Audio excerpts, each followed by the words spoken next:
शांताकारं भुजंगशयनं पद्मनाभं सुरेशं विश्वाधारं गगनसदृशं मेघवर्णं शुभांगं लक्ष्मीकान्तं कमलनयनं योगिभिध्यानगम्यं वंदे विष्णु भवभयहरं सर्वलोकैकनाथं। मंगलम भगवान विष्णु मंगलम गरुड़ध्वज मंगलम पुंडरीकाक्ष मंगलाय तनोहरि। ओम नमो भगवते वासुदेवाय। आज का दिन आप सभी के लिए मंगलमय हो। सावन महीने में प्रतिदिन श्रीमद् भागवत महापुराण की कथा का श्रवण करने से जीवन में होने वाली अज्ञान व पाप कर्मों से छुटकारा मिलता है। साथ ही 1000 गोदान के बराबर पुण्य की प्राप्ति होती है। हमारे चैनल पर आप प्रतिदिन श्रीमद् भागवत महापुराण की कथा का श्रवण कर सकते हैं। साथ ही इस चैनल पर सावन मास में आने वाली सभी व्रतों की कथा और व्रत से संबंधित जानकारी भी व्रत से पहले उपलब्ध करा दी जाती है। इसलिए हमारे चैनल को अवश्य सब्सक्राइब करें, साथ ही बेल आइकन को भी दबा दें और कथा अच्छी लगे तो लाइक अवश्य करें। अब आइए सुनते हैं सावन मास कथा का 20वां अध्याय। श्री सुखदेव जी कहते हैं, परीक्षित, जब भगवान श्री कृष्ण ने गिरिराज गोवर्धन को धारण करके मूसलाधार वर्षा से व्रज को बचा लिया, तब उनके पास गोलोक से कामधेनु बधाई देने के लिए और स्वर्ग से देवराज इंद्र अपने अपराध को क्षमा कराने के लिए आए। भगवान का तिरस्कार करने के कारण इंद्र बहुत ही लज्जित थे। इसलिए उन्होंने एकांत स्थान में भगवान के पास जाकर अपने सूर्य के समान तेजस्वी मुकुट से उनके चरणों का स्पर्श किया। परम तेजस्वी भगवान श्री कृष्ण का प्रभाव देख सुनकर इंद्र का यह घमंड जाता रहा कि मैं ही तीनों लोकों का स्वामी हूं। अब उन्होंने हाथ जोड़कर उनकी स्तुति की। इंद्र ने कहा, भगवान, आपका स्वरूप परम शांत, ज्ञानमय, रजोगुण तथा तमोगुण से रहित एवं विशुद्ध अप्राकृत सत्वमय है। यह गुणों के प्रवाह रूप से प्रतीत होने वाला प्रपंच केवल मायामय है, क्योंकि आपका स्वरूप न जानने के कारण ही आप में इसकी प्रतीति होती है। जब आपका संबंध अज्ञान और उसके कारण प्रतीत होने वाले देहादि से है ही नहीं, फिर उन देह आदि की प्राप्ति के कारण तथा उन्हीं से होने वाले लोभ क्रोध आदि दोष तो आप में हो ही कैसे सकते हैं। प्रभु, इन दोषों का होना तो अज्ञान का लक्षण है। इस प्रकार यद्यपि अज्ञान और उससे होने वाले जगत से आपका कोई संबंध नहीं है, फिर भी धर्म की रक्षा और दुष्टों का दमन करने के लिए आप अवतार ग्रहण करते हैं और निग्रह अनुग्रह भी करते हैं। आप जगत के पिता, गुरु और स्वामी हैं। आप जगत का नियंत्रण करने के लिए दंड धारण किए हुए दुस्तर काल हैं। आप अपने भक्तों की लालसा पूर्ण करने के लिए स्वच्छंदता से लीला शरीर प्रकट करते हैं, और जो लोग हमारी तरह अपने को ईश्वर मान बैठते हैं, उनका मान मर्दन करते हुए अनेकों प्रकार की लीलाएं करते हैं।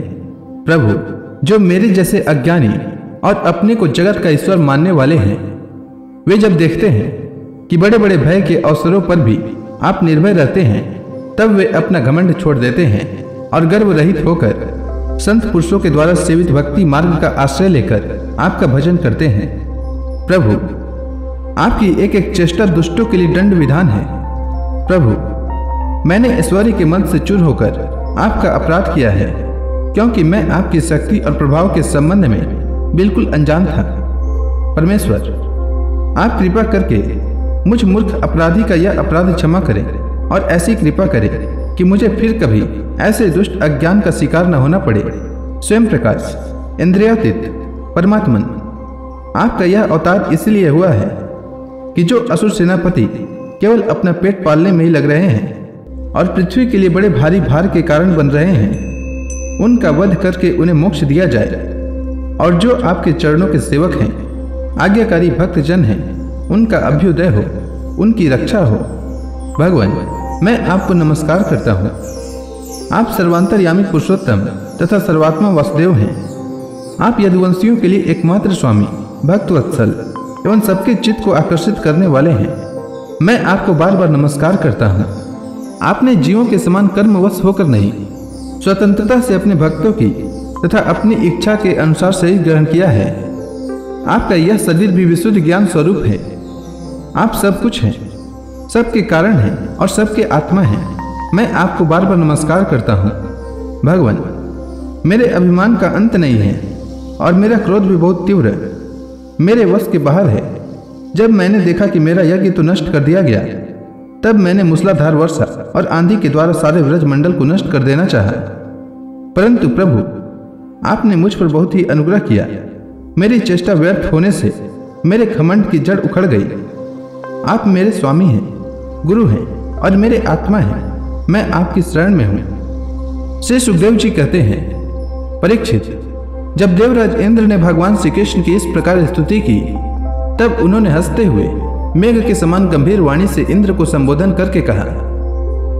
श्री भगवान बोले, इंद्र, तुम ऐश्वर्य और धन संपत्ति के मत से पूरे पूरे मतवाले हो रहे थे, इसलिए तुम पर अनुग्रह करके ही मैंने तुम्हारा यज्ञ भंग किया है।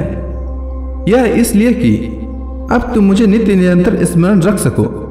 जो ऐश्वर्य और धन संपत्ति की मत से अंधा हो जाता है, वह यह नहीं देखता कि मैं काल रूप परमेश्वर हाथ में दंड लेकर उसके सिर पर सवार हूं। मैं जिस पर अनुग्रह करना चाहता हूं उसे ऐश्वर्य भ्रष्ट कर देता हूं। इंद्र, तुम्हारा मंगल हो। अब तुम अपनी राजधानी अमरावती में जाओ और मेरी आज्ञा का पालन करो। अब कभी घमंड न करना, नित्य निरंतर मेरी सन्निधि का, मेरे संयोग का अनुभव करते रहना और अपने अधिकार के अनुसार उचित रीति से मर्यादा का पालन करना। परीक्षित, भगवान इस प्रकार आज्ञा दे ही रहे थे कि मनस्विनी कामधेनु ने अपनी संतानों के साथ गोप वेशधारी परमेश्वर श्री कृष्ण की वंदना की और उनको संबोधित करके कहा। कामधेनु ने कहा, सच्चिदानंद स्वरूप श्री कृष्ण, आप महायोगी योगेश्वर हैं। आप स्वयं विश्व हैं, विश्व के परम कारण हैं, अच्युत हैं, संपूर्ण विश्व के स्वामी। आपको अपने रक्षक के रूप में प्राप्त कर हम सनाथ हो गई। आप जगत के स्वामी हैं, परंतु हमारे तो परम पूजनीय आराध्य देव ही हैं। प्रभु, इंद्र त्रिलोकी के इंद्र हुआ करें, परंतु हमारे इंद्र तो आप ही हैं। अतः आप ही गौ, ब्राह्मण, देवता और साधु जनों की रक्षा के लिए हमारे इंद्र बन जाइए। हम गौएं ब्रह्मा जी की प्रेरणा से आपको अपना इंद्र मानकर अभिषेक करेंगी। विश्वात्मन, आपने पृथ्वी का भार उतारने के लिए ही अवतार ग्रहण किया है।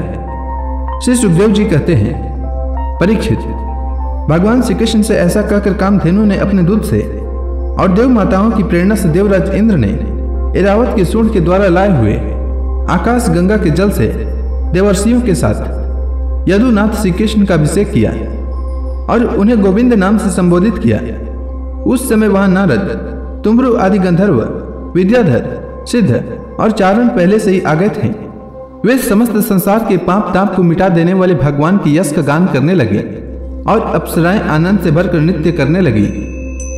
मुख्य मुख्य देवता भगवान की स्तुति करके उन पर नंदन वन के दिव्य पुष्पों की वर्षा करने लगे।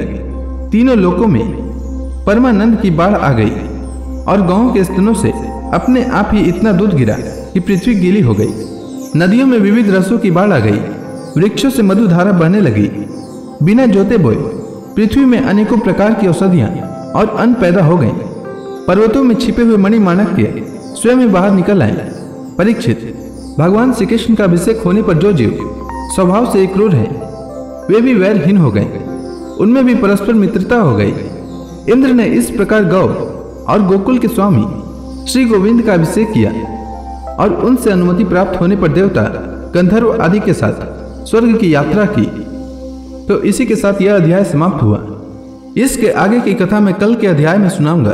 तब तक के लिए भगवान हरि का नाम लेते रहें। तो प्रेम से बोलिए भगवान विष्णु की जय, श्री कृष्ण भगवान की जय, समस्त देवी देवताओं की जय।